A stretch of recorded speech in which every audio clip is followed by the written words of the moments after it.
Hi everyone and welcome to Truth Over News. This past week has seen the resurgence of a dangerous narrative, one that should not be simply dismissed out of hand. A narrative so demonstrably false that it was widely ridiculed by virtually everyone on the right. Of course, we're talking about President Trump's bloodbath remarks that have been taken wildly out of context by virtually every talking head on the left. But make no mistake, the narrative that's being put forth is not only dangerous, it's a continuation of a narrative that began the very day that Trump announced he would run again for office. The Trump bloodbath narrative is more than an opportunistic move by the left. It's the next chapter in the left's Trump as Hitler narrative. It's an attempt to normalize violence in the coming months. It's an attempt to justify the riots and uprisings that have been planned if Trump wins. It's a narrative that at its core is part of an ongoing effort by the agency establishment to designate Trump as a national security threat. Before we go any further, let's take a quick look at what Trump really said and why he said it. By way of background, in December of last year, the Financial Times warned of China's plans for electrical vehicle production in Mexico, noting that Washington has raised concerns with Mexico over an imminent wave of Chinese investment into the country, as three of China's largest electrical vehicle makers prepare to build factories south of the U.S. border. The concerns were twofold: China's stranglehold on the EV battery market and the very real possibility of China gaining a backdoor to the U.S. market through Mexico. While drawing attention to the issue, which included a warning to China, Trump said that if he did not win the election, the American auto industry would end up with a bloodbath of closed plants and lost jobs. He also invited China to build EV plants on U.S. soil if they would employ U.S. workers. If you're listening, President Xi, and you and I are friends, but he understands the way I deal, those big monster car manufacturing plants that you're building in Mexico right now, and you think you're going to get that, you're going to not hire Americans, and you're going to sell the cars to us. No, we're going to put a 100% tariff on every single car that comes across the line, and you're not going to be able to sell those cars. If I get elected, now if I don't get elected, it's going to be a bloodbath for the whole, that's going to be the least of it. It's going to be a bloodbath for the country. That'll be the least of it. But they're not going to sell those cars. They're building massive factories. If they want to build a plant in Michigan, in Ohio, in South Carolina, they can, using American workers. The word bloodbath was just what the media was waiting for, and boy did they run with it. Stories claiming that Trump said there would be a bloodbath if he wasn't elected were literally everywhere, run by every single establishment media outlet, all done in disturbing lockstep fashion, state-run media at its worst. The Biden-Harris campaign was quick to issue a statement, claiming that Trump was doubling down on threats of political violence. David Frum, senior editor of The Atlantic, claimed that in the past 12 months, Trump has threatened violence in one form or another at least 5 times. He's threatened death and destruction if he's not elected. Trump's bloodbath threat was the 6th incident for a call to violence. There's a pattern here. The ongoing lies by the media spread like wildfire. Joe Biden joined the frenzy, sending a disturbing and wildly misleading new campaign video of carefully edited clips from his personal X account. The ad even included an overt attempt to reignite the very fine people hoax. Now, if I don't get elected, it's going to be a bloodbath. It's going to be a bloodbath for the country. Jews will not replace us! But you also had people that were very fine people on both sides. Are you willing to condemn white supremacists and militia groups? Proud boys, stand back and stand by. Please rise for the horribly and unfairly treated January 6th hostages. There'll be a lot of pardons and commutations of January 6th defendants. Yes, absolutely. Tell your supporters now, no matter what, no violence. And it's going to be a bloodbath.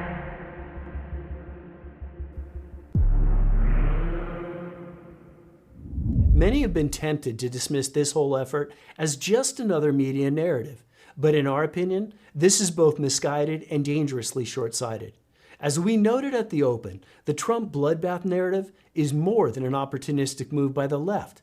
It's the next step in the left's demonization of Trump.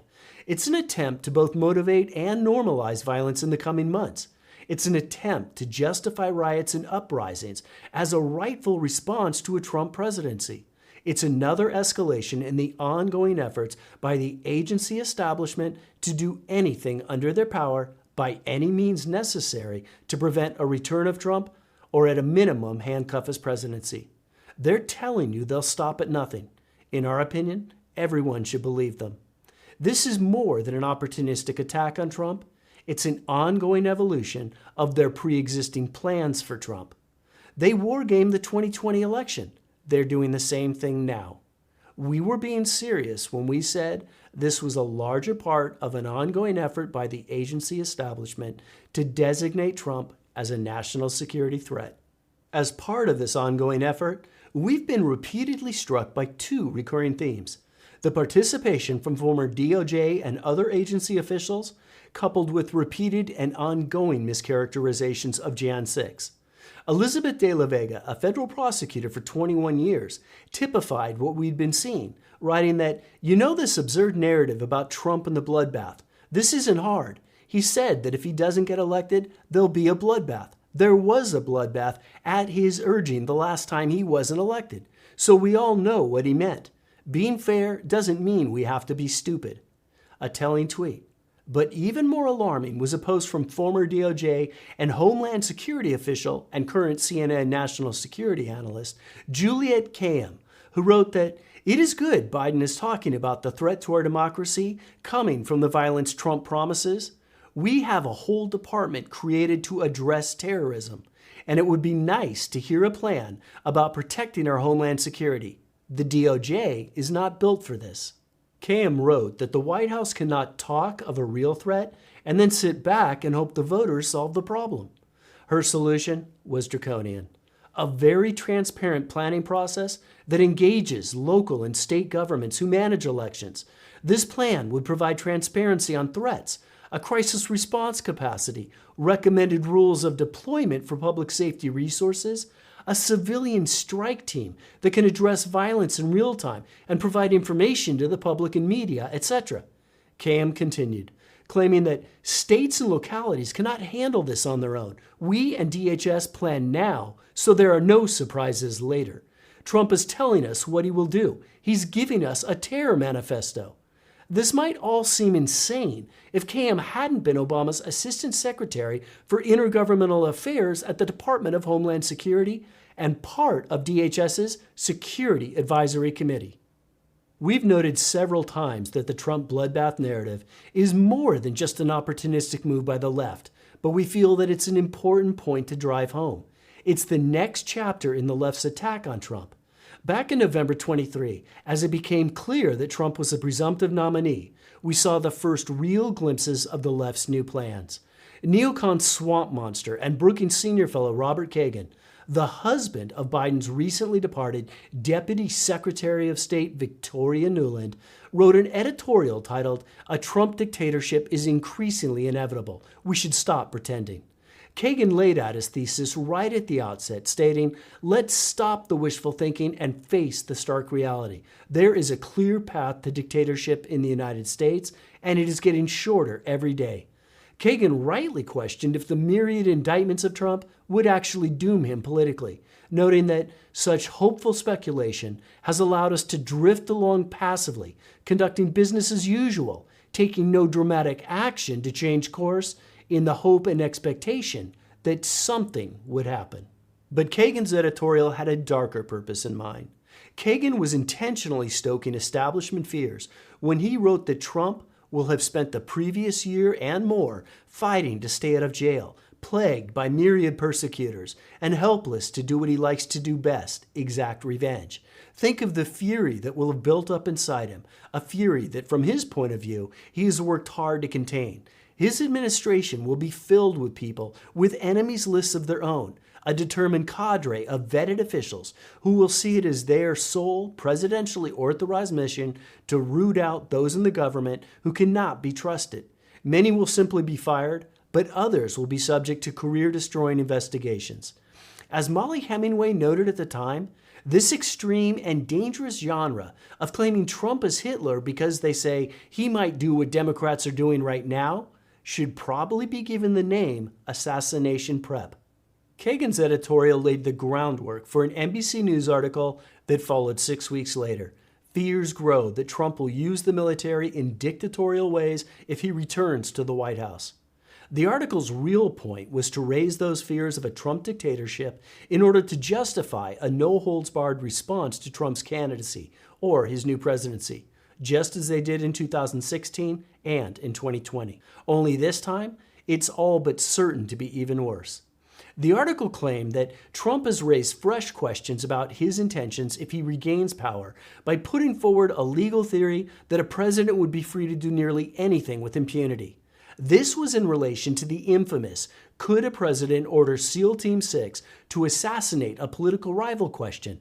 Never mind that it was the judge and not the Trump team who raised the outlandish premise. But NBC, who wasn't concerned with facts, quickly pivoted to the real purpose of their article, what we would describe as a deep state call to arms. As NBC wrote, bracing for Trump's potential return, a loose-knit network of public interest groups and lawmakers are quietly devising plans to try to foil any efforts to expand presidential power. The apparent leader of this plan appears to be Mary McCord, the executive director of the Institution for Constitutional Advocacy and Protection at Georgetown Law. For those unfamiliar, McCord was the acting head of the DOJ's National Security Division from 2016 to 2017, and she was involved in the FBI's early FISA surveillance of Trump advisor Carter Page, along with the DOJ's attack on General Flynn. McCord was later appointed as amicus curiae to the FISA court in 2021, despite her help in misleading the FISA court during the Carter Page FISA approvals. McCord was also appointed by Nancy Pelosi as lead counsel to the Jan 6 Capitol Security Review Task Force and has written articles pushing the Jan 6 narrative. Now, McCord's once again helping to direct the efforts against Trump. As McCord told NBC, we're already starting to put together a team to think through the most damaging types of things that Trump might do so that we're ready to bring lawsuits if we have to. And she's far from alone. A number of current and former officials are now claiming Trump will attempt to use military force. Leon Panetta, who served as Obama's CIA director and then as his Secretary of Defense, told NBC that, like any good dictator, Trump's going to try to use the military to basically perform his will. These claims are made partly as an excuse to further the narrative that Trump must be stopped to save democracy, but there's another reason as well. One of the primary thrusts of the NBC article is that Trump will use military force against his political opponents and political protests, claiming there may be nothing stopping a president from mobilizing the military to intervene in elections, police American streets, or quash domestic protests. There's a reason that NBC was raising these fears. As Mike Benz notes, they're planning mass destabilizing riots of such a scale that only the National Guard can contain them, and they're pre-planning a way to block Trump from activating the National Guard. We think Mike's thesis is 100% correct. Everything has been designed to either keep Trump from getting back into the White House or hamstringing his administration from operating effectively if he does win the election. But notice what else is transpiring as well. With each new narrative, the left is slowly ratcheting up the attacks on Trump, as well as their quote-unquote solutions. Each new round takes things to a new, even more exaggerated level. This is why we remain concerned that the activities of the left are not being viewed with the proper level of seriousness. Don't fall for the trap of viewing events in isolation, as a one-off media narrative. Look at them in sequence and see how they fit into a larger puzzle to understand what's going on. As we said at the beginning, we think the ultimate goal is to label Trump as a national security threat and then act accordingly. Thanks for joining us on today's episode of Truth Over News.